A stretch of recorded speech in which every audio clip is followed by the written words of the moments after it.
നമസ്കാരം, ജാഗ്രത ന്യൂസിലേക്ക് സ്വാഗതം. കോട്ടയത്ത് UDF സ്ഥാനാർത്ഥി ഫ്രാൻസിസ് ജോർജിന് അപരനായി CPM നേതാവ്. പാടത്തോട് ലോക്കൽ കമ്മിറ്റി അംഗമായ ഫ്രാൻസിസ് ജോർജാണ് നാമനിർദ്ദേശ പത്രിക നൽകിയത്. ഒന്നല്ല, രണ്ട് അപരന്മാരാണ് നിലവിൽ UDF സ്ഥാനാർത്ഥി ഫ്രാൻസിസ് ജോർജിന് വെല്ലുവിളി ഉയർത്തി എത്തിയിരിക്കുന്നത്. കോട്ടയം കൂവപ്പള്ളി സ്വദേശി ഫ്രാൻസിസ് ജോർജാണ് UDFനെ ഇതിൽ കൂടുതൽ പ്രതിരോധത്തിലാക്കുന്നത്. മറ്റൊരാൾ തൃശൂർ കേച്ചേരി സ്വദേശി ഫ്രാൻസിസ് ജോർജാണ്.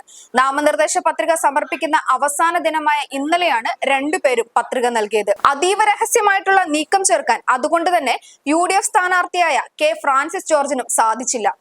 അപരന്മാരെ ഇറക്കിയതിനു പിന്നിൽ LDFന്റെ പരാജയ ഭീതിയാണെന്ന ആരോപണമാണ് UDF ഉന്നയിക്കുന്നത്. എന്നാൽ LDF നേതൃത്വം ഇത് നിഷേധിക്കുകയായിരുന്നു. ചിഹ്നം കൂടി ലഭിക്കാത്ത സാഹചര്യത്തിൽ അപരന്മാരുടെ ശല്യം UDFന് തലവേദനയാകും. അതുകൊണ്ട് തന്നെ ഇവരെ കണ്ടെത്തി പത്രിക പിൻവലിപ്പിക്കാനുള്ള ശ്രമം UDF ആരംഭിച്ചു കഴിഞ്ഞു. കോട്ടയത്ത് നിന്നും ടീം ജാഗ്രത.